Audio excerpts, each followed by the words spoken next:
Mesdames, Messieurs, bonsoir. Bienvenue au journal. Merci de nous choisir pour vous informer. Du 3 au 9 février, l'Église des Assemblées de Dieu du Togo a observé la Semaine nationale des œuvres sociales. L'édition 2025 est placée sous le thème « Développement dans l'intégrité ». Les précisions à suivre. Au Togo, mesures contre l'insalubrité, l'application des dispositions de l'article 1163.1 du Code pénal est désormais de rigueur. La loi prévoit des amendes contre toute personne auteur d'un acte d'insalubrité. Page internationale en France, des boîtes de miel aphrodisiaques nuisibles pour la santé ont été saisies par les autorités douanières. Les détails à suivre. Dans l'Église des Assemblées de Dieu du Togo, cette année, la date du 3 au 9 février a été dédiée à la Semaine nationale des œuvres sociales, placée sous le thème « Développement dans l'intégrité ». Dans la plupart des églises des AD du Togo, les membres, durant cette période, ont été entretenus sur la question sociale. À l'Église des AD d'Agoué, centre, le thème « Développement dans l'intégrité » a encore fait objet d'enseignement lors du culte dominical.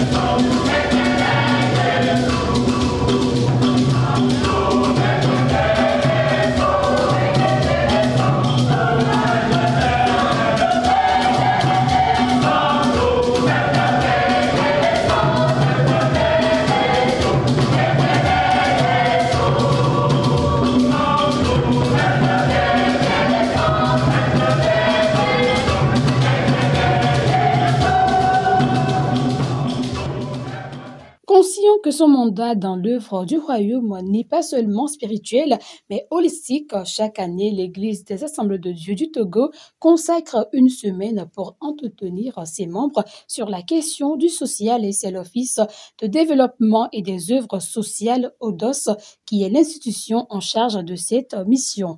Cette année, la Semaine nationale de l'ODOS s'est déroulée du 3 au 9 février. Ce dimanche 9 février, journée apothéose, les fidèles de l'église des AD d'Agoué Centre ont été, comme durant toute la semaine, encore entretenus sur le thème de cette édition, développement et intégrité. Et où nous avons eu à enseigner, à montrer aux chrétiens qu'ils comprennent que le développement et l'intégrité peuvent cheminer.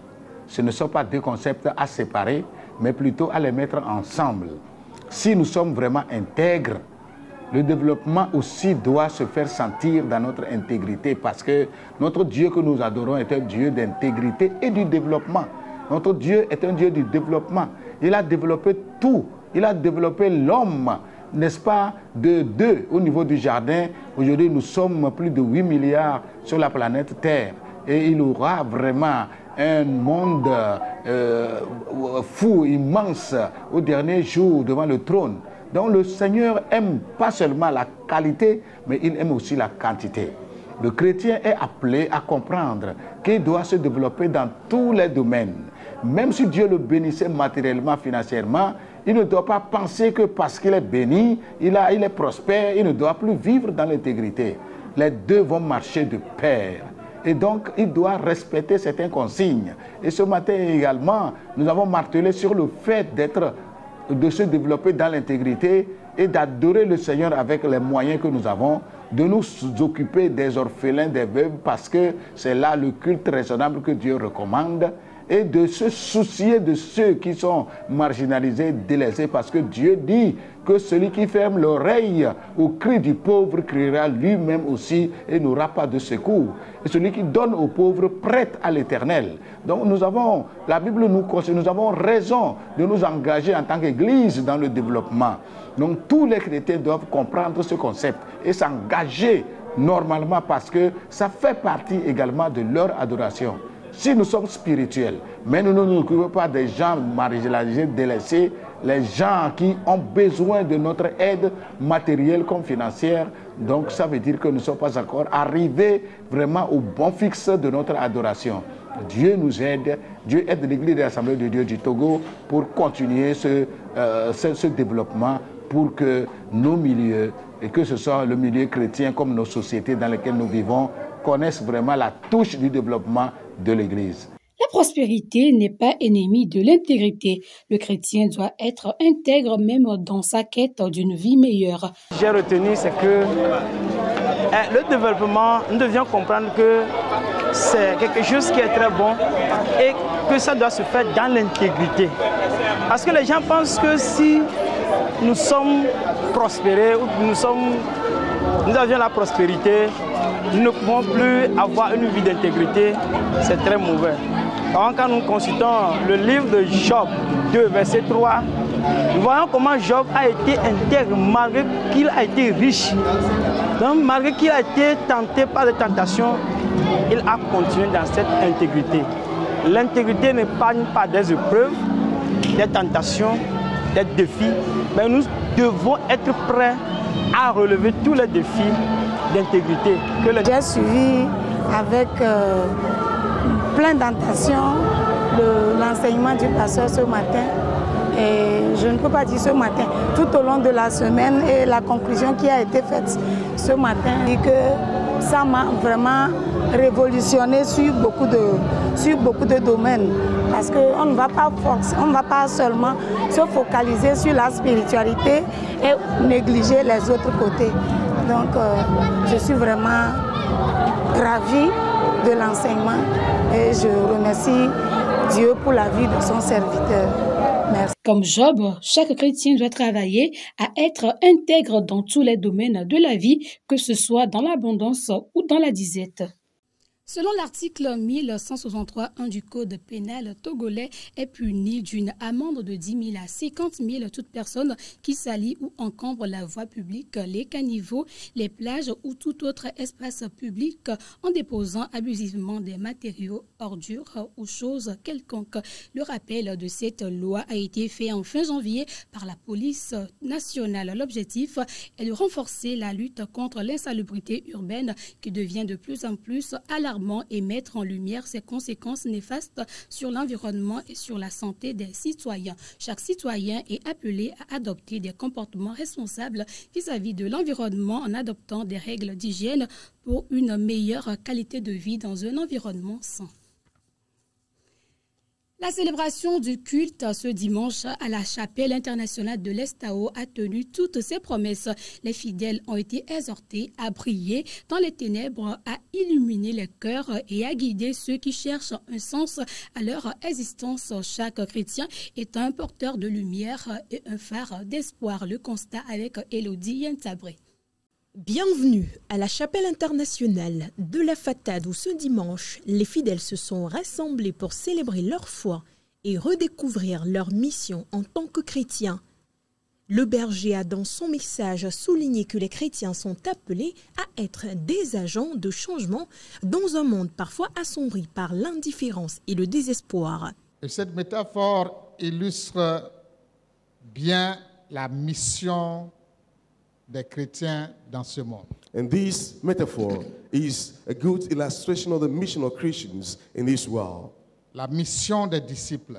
The mission of disciples. La mission de l'Église. And the mission of the church. La mission de chaque chrétien. The mission of each Christian. Et de l'Église dans son ensemble. And the church as a whole. C'est d'être le sel de la terre et la lumière du monde. It's to be the salt of the earth and the light of the world. À travers le Christ, nous avons reçu la lumière de la vie. Les fidèles ont été exhortés à briller dans les ténèbres, à illuminer les cœurs et à guider ceux qui cherchent un sens à leur existence. Le chrétien est le sel de la terre, il est la lumière du monde. Jésus a dit qu'il est la lumière du monde.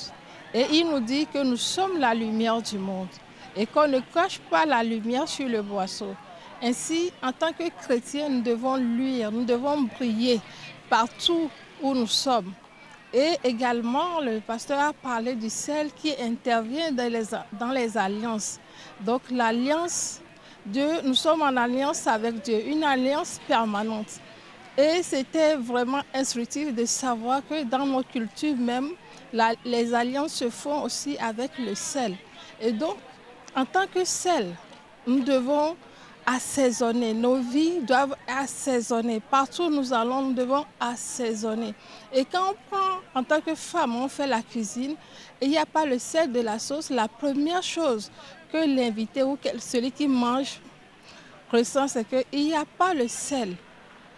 Et donc, en tant que chrétiens, si nous n'assaisonnons pas, partout où nous serons, on saura que notre présence est inutile. On ne va pas se faire sentir. Et le message dit que le sel et la lumière sont des forces silencieuses. Ainsi, nous devons agir dans les vies sans tapage, sans bruit. Mais quand le chrétien est là, il faut qu'il y ait la paix. Quand le chrétien est là, on sent sa présence à travers ses bonnes œuvres. Donc, vraiment que le Seigneur nous aide afin que ce message qui nous a pénétré ce matin puisse continuer par agir dans nos vies et que nous puissions influencer nos familles, nos voisins, notre entourage. Le message de ce matin était simplement pratique. Pratique en ce sens que cela répond aux besoins que nous avons en tant que chrétiens de montrer notre lumière, notre présence et montrer notre influence dans ce monde en perte de repères, en perte de vitesse. Et le pasteur a essentiellement insisté sur la signification du sel qui donne du goût. Et donc, lorsque nous sommes des chrétiens, nous sommes quelque part, nous devons donner du goût, nous devons donner le parfum du Christ, nous devons montrer ou bien faire sentir l'odeur du Christ. Et l'odeur du Christ, c'est quoi? L'odeur du Christ, c'est la paix. L'odeur du Christ, c'est la réconciliation. L'odeur du Christ, c'est le vivre ensemble. L'odeur du Christ, c'est la tolérance, c'est la grâce. Et c'est ce que nous devons démontrer en unissant les gens par nos propos, par nos paroles, partout où nous passons. Il a aussi parlé de lumière. Lumière, nous sommes la lumière du monde, nous sommes comme une ville qui est située sur le haut d'une montagne qui ne peut qu'être que visible. Et donc, qu'est-ce qu'il nous dit? Il nous dit que nous devons être visibles.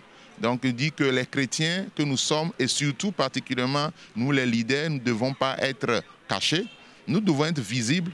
Visibles pourquoi? Visibles pour montrer Jésus qui est en nous, afin que des hommes soient attirés vers le Christ. Les fidèles sont repartis ce dimanche, le cœur empli de foi et d'espoir, chaque chrétien étant un porteur de lumière et un phare d'espoir.